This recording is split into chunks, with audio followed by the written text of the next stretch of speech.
Glycerine নেওয়ার কষ্টতে বাবা পেছনে বাবা কাঁদছেন আর আমি গ্লিসারিনটা নিচ্ছি, তো সেটা আমার ভীষণ মনে পড়ে গেল এখন বাবা যখন বললেন।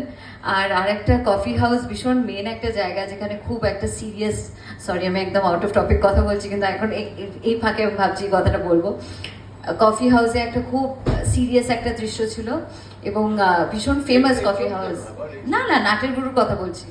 তো সেখানে বাবা আর আমার একটা ভীষণ সিরিয়াস সিকোয়েন্স, আর ঝাড় পোকার কামড় আমার ফার্স্ট টাইম লাইফের এক্সপিরিয়েন্স কফি হাউসে।